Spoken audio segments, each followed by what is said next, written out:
মা ফাতেমাতুজ জাহরা জামা পরেছেন, জামার মধ্যে তালি দেওয়া, কামিজ মোবারকে তালি দেওয়া, সেলাই করা। মা ফাতেমার বিয়ের দিন ধার্য করা হলো। আমার নবীজি অনেক কষ্ট করে মা ফাতেমার জন্য, যেহেতু বিবাহের জন্য তো সবাই চেষ্টা করে নতুন একটা কাপড় পরিধানের জন্য।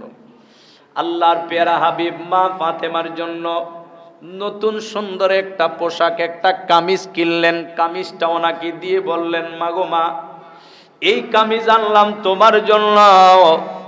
গোটা জীবন তো তালিযুক্ত সেলাই করা জামা পরলা, কামিজ পরলা গো মা, এই কামিজ আনলাম বিবাহের দিন তুমি পরবা। মা ফাতেমাতুজ জাহরা কামিজটা পেয়ে অনেক আনন্দিত হইলেন, অনেক খুশি হইলেন। আল্লাহর পেয়ারা হাবিব চলে গেলেন। পরক্ষণে একজন ভিক্ষুক এসে আল্লাহর পেয়ারা হাবিবের আদরের কন্যা মা ফাতেমাতুজ জাহরা রাদিয়াল্লাহু তাআলা আনহার ঘরের দুয়ারে এসে বলতেছে, আল্লাহ পাক রব্বুল আলামিন এই পৃথিবীতে আমাদেরকে পাঠিয়েছেন আমরা যেন আল্লাহর রাজি খুশি সন্তুষ্টি অর্জন করতে পারি। আল্লাহ পাকের সন্তুষ্টি অর্জনের মাধ্যমেই যেন আমরা পরকালে পাড়ি জমাতে পারি। ওই বান্দা সফল, যেই বান্দা আল্লাহর সন্তুষ্টির মাধ্যমে পৃথিবী থেকে বিদায় নিয়েছে। ওই বান্দাবান্দি সফল কাম, যারা দুনিয়ায় থাকতে আল্লাহ আল্লাহর রসুলকে রাজি খুশি করতে পেরেছে। আল্লাহকে রাজি খুশি করার জন্য যেমনি ভাবে আল্লাহ পাক 5 ওয়াক্ত নামাজ দিয়েছেন, মাহে রমজানুল মোবারকে রোজা দিয়েছেন, সামর্থ্য তৌফিক থাকলে হজ দিয়েছেন, যাকাত দিয়েছেন, ফিতরা দিয়েছেন। আমাদেরকে তদ্রূপ আল্লাহ পাক পাওয়ার জন্য, পরকাল উজ্জ্বল করার জন্য আমাদেরকে অসংখ্য নফল বন্দিগি দিয়েছেন, ঠিক কিনা? এই ফরজ ইবাদতের পাশাপাশি নফল ইবাদতের মাধ্যমে আমার আল্লাহ পাকের সন্তুষ্টি অর্জন করা যায়। তন্মধ্যে অন্যতম শ্রেষ্ঠতম একটি ইবাদত হলো, বন্দিগির কাজ হলো, শ্রেষ্ঠতম একটি সওয়াবের কাজ হলো বেশি বেশি নফল সদকা করা। আমাদের উপর যাদের উপর যাকাত ফরজ হয়েছে, যাকাত তো দিতেই হবে। যাদের যতটুকুই সামর্থ্য আছে সেই সামর্থ্য অনুযায়ী ফি সাবিলিল্লাহ, আল্লাহর রাস্তায়, আল্লাহ আল্লাহর হাবিবের খুশির জন্য সামর্থ্য অনুযায়ী ব্যয় করতে হবে। এটাই হচ্ছে আল্লাহর সন্তুষ্টির মাধ্যম। বলেন সুবহানাল্লাহ। আমরা অনেকে যাকাত দিয়ে মনে করি যে দান করলে যে অনুভূতি, আমরা যাকাত দিলেও সেই অনুভূতি। যাকাত দেই, আমাদের অবস্থা দেখলে মনে হয় আমরা দান করি, অথচ যাকাতটা তো দান না। যাকাত এটা আপনার উপর ফরজ, এটা আপনাকে দিতেই হবে। এটা আপনার উপর ফরজ করা হয়েছে, এটা আপনাকে দিতেই হবে। না দিলে গুনাহগার, কঠিন আযাব গজবের সম্মুখীন হতে হবে। কিন্তু বর্তমান অধিকাংশ অবস্থা দেখা যায় যাকাতটা আমরা যেভাবে বিলি করি মনে হয় দান সদকা করতেছি, দান করছি, কিন্তু এটা আমাদের দান নয়, এটা আমাদের অত্যাবশ্যক, এটা দিতেই হবে। এটার পাশাপাশি আল্লাহ আল্লাহ রসুল আমাকে আপনাকে উদ্বুদ্ধ করেছেন, উৎসাহ অনুপ্রেরণা দিয়েছেন আমরা যেন আমাদের সামর্থ্য অনুযায়ী ফি সাবিলিল্লাহ, আল্লাহর রাস্তায় বেশি বেশি দান করি। আর এই আল্লাহর রাস্তা হতে পারে সেটা মসজিদ, হতে পারে সেটা মাদ্রাসা, হতে পারে ইয়াতিমখানা, হতে পারে গরিব অসহায় মানুষের পাশে দাঁড়ানো, টাকা পয়সা অর্থ সম্পদ দিয়ে, এটাকেই আল্লাহর রাস্তা বলে।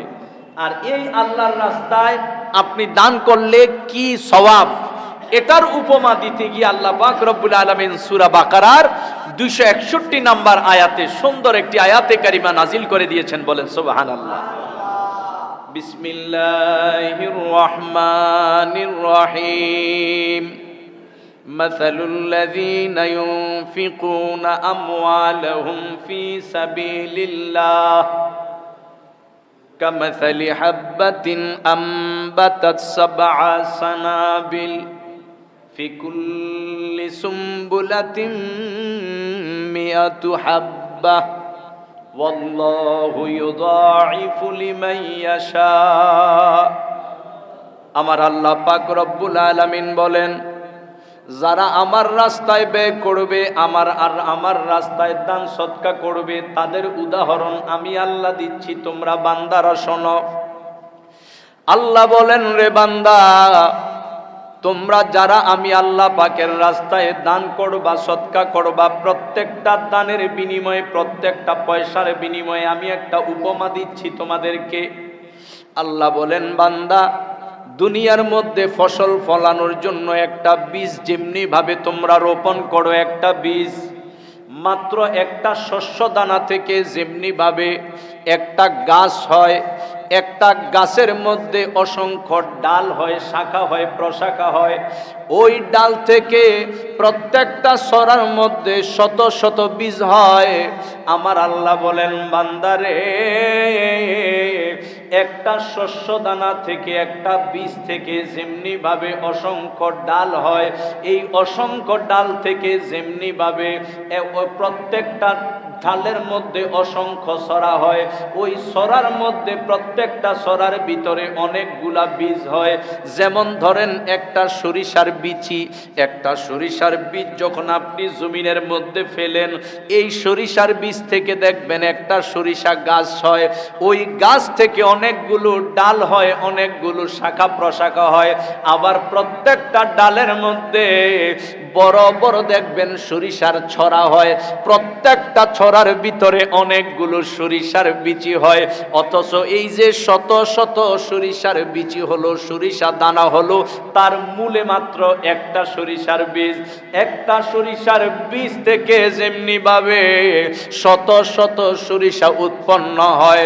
আমার আল্লাহ বলেন, বান্দারে, আমি আল্লাহ তোরে জানাইয়া দিলাম, শোন, আমি আল্লাহর সন্তুষ্টির জন্য, আমার প্যারা হাবিবের সন্তুষ্টির জন্য তুমি যদি আমার রাস্তায় একটা টাকা খরচ করো, এই একটা টাকার বিনিময়ে আমি আল্লাহ দুনিয়া এবং আখিরাতে তোমারে শত শত গুণ বাড়াইয়া দিব।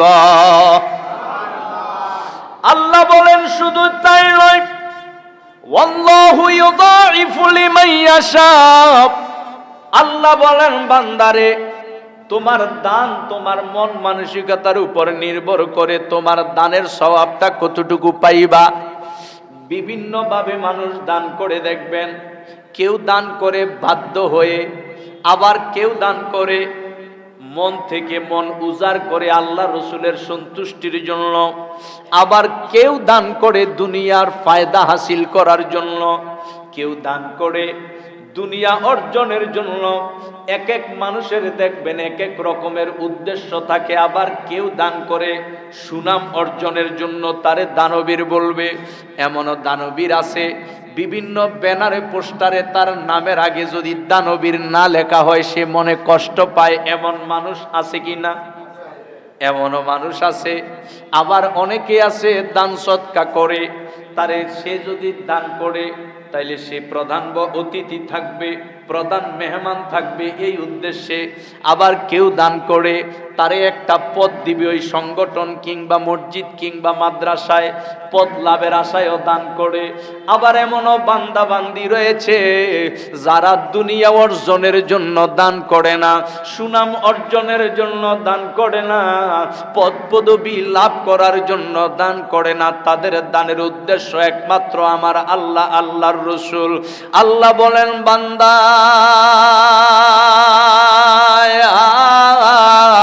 আমার হাবিবের সন্তুষ্টির জন্য, আমার সন্তুষ্টির জন্য যদি তুমি দান করো, আমি আল্লাহ ঘোষণা দিলাম, ওয়াল্লাহু ইউযাইফু লিমান ইয়াশা। অবশ্যই অবশ্যই ওই শতগুণ নয়, হাজার গুণ নয়, লক্ষ গুণ নয়, আমি যার দানটা বেশি পছন্দ করব তারে অগণিত সওয়াব দুনিয়া এবং আখিরাতে অগণিত বিনিময়ে দান কইরা দিব। বলেন সুবহানাল্লাহ। আল্লাহ পাক বলেন, আমার রাস্তায় দান করলে শুধু একটা সরিষা থেকে 7টি শীষ হবে, প্রত্যেক শীষের মধ্যে অসংখ্য সরিষার বীজ হবে, শত শত সরিষার বীজ হবে, হাজার হাজার সরিষার বীজ হবে। শুধু তাই নয়, আমি তোমাকে এতটুকু দান করব এমনটি নয়, আমি যার দানটা বেশি পছন্দ করব, যার দান যত বেশি আন্তরিকতার সাথে হবে, আমি আল্লাহ তাকে ততটাই দুনিয়া আখিরাতে বাড়িয়ে দেব। সুতরাং আমরা যারা দান সদকা করব, আমাদের উদ্দেশ্য থাকবে সন্তুষ্টিকার আল্লাহর। বলেন না সন্তুষ্টিকার।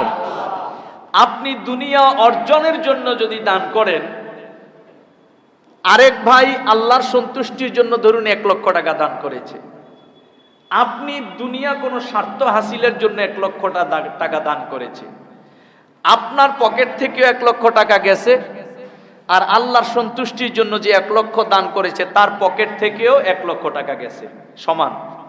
কিন্তু দুনিয়ার কোন স্বার্থ হাসিলের জন্য আপনি যে 1 লক্ষ টাকা দিলেন, দান করলেন, আল্লাহর কাছ থেকে আপনি কিন্তু সকল রহমত নেয়ামত এই দানের বিনিময় থেকে সম্পূর্ণ বঞ্চিত হয়ে গেলেন।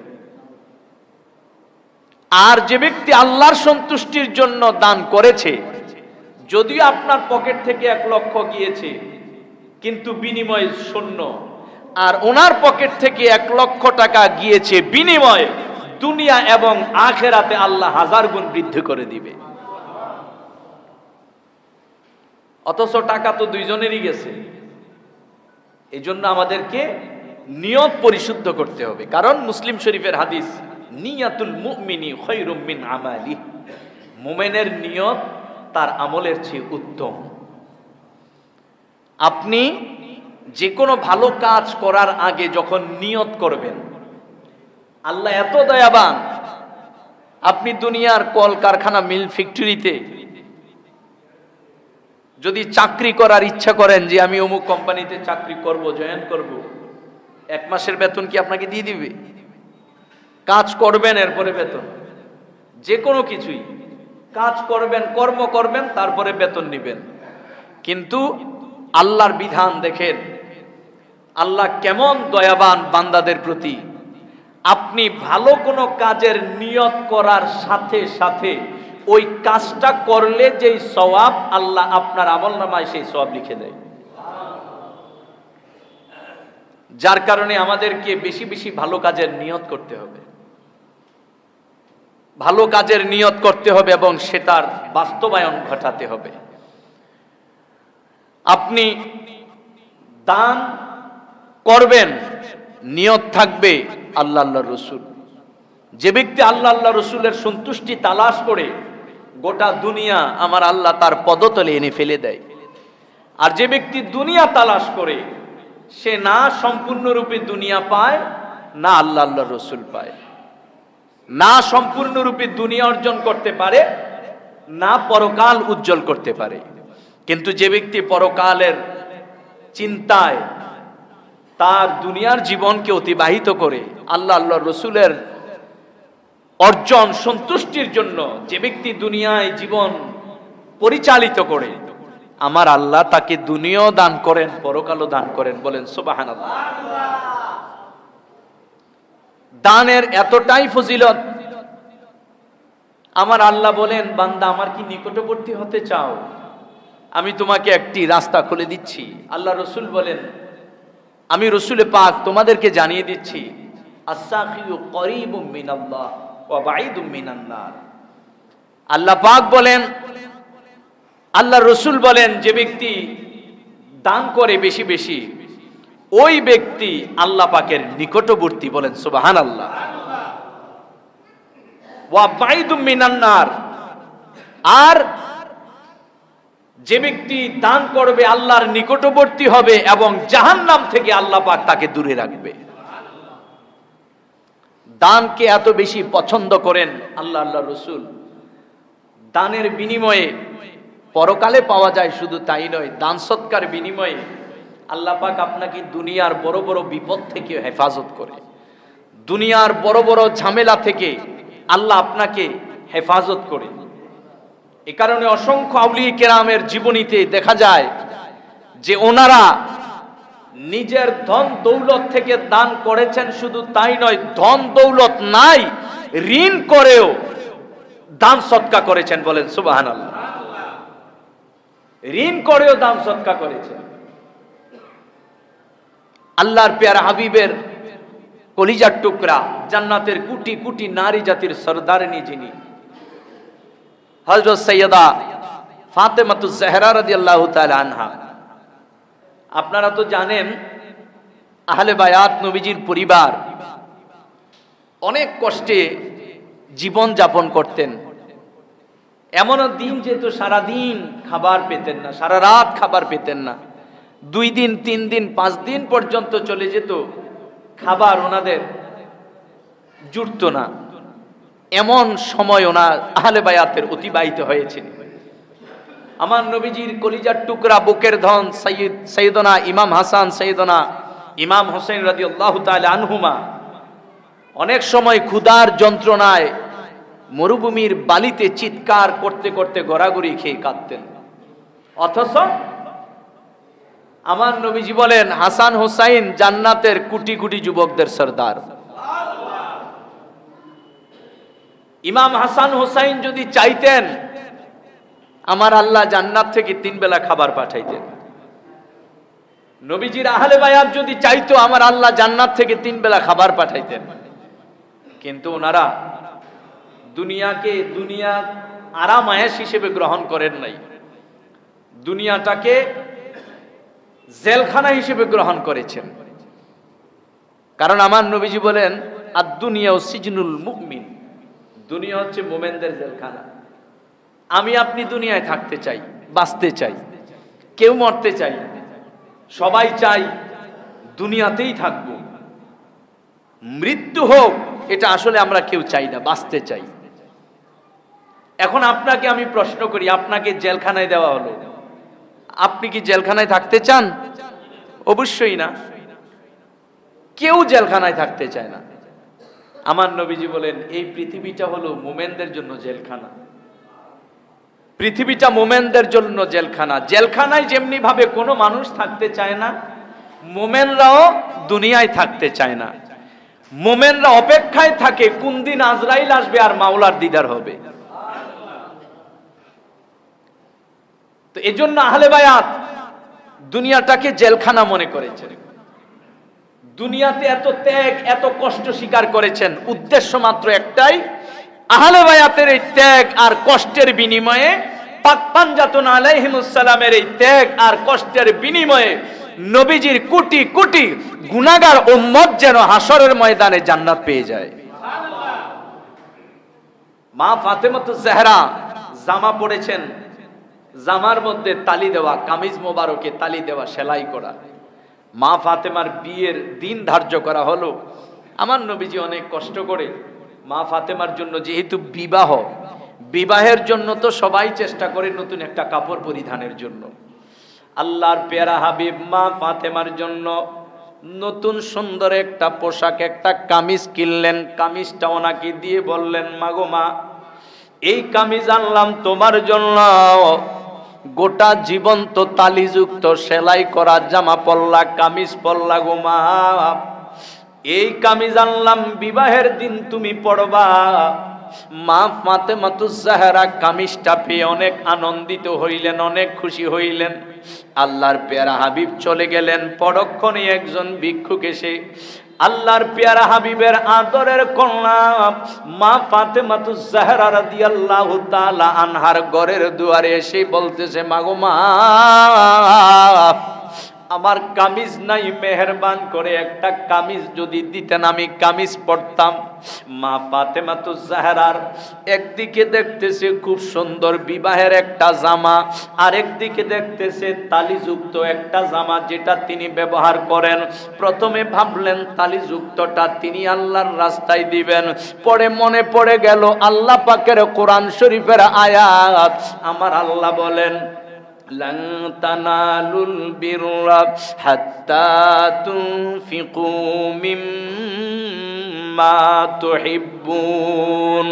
আমার আল্লাহ বলেন, যেটা তুমি তোমার জন্য যেটা উত্তম সেটা যদি আল্লাহর রাস্তায় ব্যয় না করো, এটার মধ্যে কোনো সওয়াব নাই, এটার মধ্যে আমি আল্লাহ রাজি না। অর্থাৎ আপনার কাছে যেটা উত্তম মনে হয়, যেটা সুন্দর মনে হয়, যেটা ভালো মনে হয়, যেটা শ্রেষ্ঠ মনে হয়, ওই শ্রেষ্ঠ জিনিসটা যদি আপনি দান না করেন, আমার আল্লাহ ওই দান কবুল করবে না। আপনি যদি উৎকৃষ্টটা রেখে নিকৃষ্টটা আল্লাহর রাস্তায় দান করেন, আমার আল্লাহর সন্তুষ্টি অর্জন করতে পারবেন না। সন্তুষ্টি যদি অর্জন করতে হয়, অবশ্যই অবশ্যই আপনাকে আমাকে উত্তম জিনিসটাই দান করতে হবে। বলেন ঠিক কিনা? অথচ আজকে মুসলমান উত্তমটা নিজের জন্য রাখে, আর নিকৃষ্ট যেটা সেটা দান সদকা করে। আমি অনেক দেখেছি, অনেক শুনেছি, যেই তরকারিটা ধরেন একটু গান্দা হয়ে গেছে সেটা গরিব অসহায়দেরকে দান করে। ভিক্ষুক আসছে, নিজের ছেলে খাবে না, মেয়ে খাবে না, নিজের পরিবার খাবে না, ভিক্ষুক আসছে তারে দিছে। অথবা প্রতিবেশী একজন অসহায়, নিজের যেটা খাওয়ার অযোগ্য সেটা ওই গরিবরে দান করছে। এমন সমাজে লোক আছে বাজানো, এমন অসংখ্য জিনিস রে বাজানো দেখবেন যেটা নিজের জন্য অযোগ্য, নিজের ছেলে মেয়েদের জন্য অযোগ্য মনে করি, নিজের পরিবারের জন্য যেটাকে ঘৃণা করি সেটাই আমরা দান করি। টাকাটা ছিঁড়ে গেছে, ওই ছিঁড়া টাকাটা কোথাও চলবে না, ওই ছিঁড়া টাকাটা ভিক্ষুকের কাছে চালাইয়া দেই। সমাজে এমন লোক আছে কিনা? এমন অসংখ্য মানুষ আছে, টাকাটা ছেঁড়া, এই টাকাটা চলবে না দোকানে, কিন্তু ভিক্ষুক আসছে ভিক্ষুকের কাছে চালিয়ে দিয়েছে। ভিক্ষুক না শুধু, এমনও বান্দা আছে, আল্লাহ পাকের এমনও বান্দা আছে, আশ্চর্য হই, আল্লাহর সাথে ওই বান্দারা প্রতারণা করে। কেমন প্রতারণা? অনেক মসজিদে আমি দেখেছি। আমি ঢাকা এয়ারপোর্ট বিমানবন্দরে খতিব ছিলাম প্রায় 6 বছরের উপরে। সেখানেও আমি দেখেছি যে অনেক বান্দা আল্লাহকে পর্যন্ত ঠকাতে চায়। দোকানে যেই টাকাটা চলে না, মসজিদের দান বাক্সের ভিতরে সেই টাকাটা ঢুকাইয়া দেয়। আমি জানি না এই মসজিদে এমন হয়েছে কিনা, কিন্তু অনেক মসজিদের মধ্যে দেখা যায় টাকাটা সে দোকানে চালাতে পারবে না, কিন্তু আল্লাহর কাছে চালাইয়া দেয়। দোকানদারের সাথে প্রতারণা করতে পারো না, তুমি কেমন করে আল্লাহর সাথে প্রতারণা করার ইচ্ছা পোষণ করলা? তুমি কি টাকা মসজিদের সভাপতিকে দিছো, মসজিদের সেক্রেটারি ক্যাশিয়ার কি দিছো, ইমাম খতিব মুয়াজ্জিন কি দিছো? এই দান বাক্সে যে টাকাটা দিছো, আল্লাহ পাক বলেন টাকাটা তো দান বাক্সে পড়ে নাই, টাকাটা আমি আল্লাহর কুদরতি হাতের মধ্যে পড়েছে। যারা আল্লাহর রাস্তায় দান করে, আল্লাহ বলেন তাদের দানটা আমি আল্লাহর কুদরতি হাতে নেই। তো এখন আপনি কার হাতে টাকাটা চালিয়ে দিলেন? কার সাথে প্রতারণা করলেন? সাবধান, সাবধান। আপনাকে তো বাধ্য করা হয় নাই যে আপনি দিতেই হবে দান বাক্সে। ইতিহাসে এমন নাই যে ফি সাবিলিল্লাহ কাউকে বাধ্য করা হয়েছে, কাউকে বাধ্য করা হয় নাই। আপনাকে বলা হয়েছে আল্লাহর রাস্তায় দান করবেন, সামর্থ্য যদি থাকে দিবেন, সামর্থ্য নাই দিবেন না। সামর্থ্য থাকার পরেও যদি না দেন, তবে আপনি আল্লাহর রহমত আর নিয়ামত থেকে বঞ্চিত হবেন, সেটা আপনার ব্যাপার। সামর্থ্য আছে এরপরেও দিচ্ছেন না, রহমত থেকে বঞ্চিত হবেন। কারণ দান করলে যে ফজিলত, এই ফজিলতটা তো আপনি পাচ্ছেন না যেহেতু দান করছেন না। তো আপনাকে তো বাধ্য করা হয় নাই, ফরজ ওয়াজিব করা হয় নাই, আপনি পারবেন না, দান করবেন না। কিন্তু ছেঁড়া টাকাটা যেটা কোথাও চলে না, সেটা আল্লাহর ঘরে চালিয়ে দেওয়া তো আল্লাহর সাথে প্রতারণা করা, আল্লাহকে ধোঁকা দেওয়া। যারা আল্লাহকে ধোঁকা দেয়, আল্লাহ কয় ওয়ামা ইয়াখদাউনা ইল্লা আনফুসাহুম ওয়ামা ইয়াশউরুন। সূরা বাকারায় আল্লাহ বলেন তারা তো আল্লাহরে ধোঁকা দেয় না, মুমিনদেরকে ধোঁকা দেয় না, আল্লাহ রাসূলকে ধোঁকা দেয় না। হাকিকতে প্রকৃতপক্ষে তারা নিজেদেরকেই নিজেরা ধোঁকা দেয়, এটা তারা উপলব্ধি করতে পারে না। সুতরাং আল্লাহর রাস্তায় নিকৃষ্ট নয়, আল্লাহর রাস্তায় দিতে হবে উৎকৃষ্ট জিনিসটা। আপনার কাছে দুইটা জিনিস আছে, আপনি ধরুন আপনারা যৌথ ফ্যামিলি, এখন আপনাকে বলা হয়েছে তোমার কাছে দুইটা, একটা তুমি রাখবে, একটা তোমার ভাইকে দিবে। যেহেতু দায়িত্ব আপনার উপর পড়েছে, এই দুইটা জিনিসের মধ্যে যেটা উত্তম সেটা আপনার ভাইকে দিতে হবে, যেটাতে সামান্য ত্রুটি সেটা নিজে রাখতে হবে। কিন্তু আমাদের চিত্র তো এমন নয়। আমরা উত্তমটা নিজের জন্য রাখি, রক্তের ভাই হোক আর যেই হোক, যেটা উত্তম না সেটা তাকাতুজ জাহরা আমাকে আপনাকে কি শিক্ষা দিয়েছেন?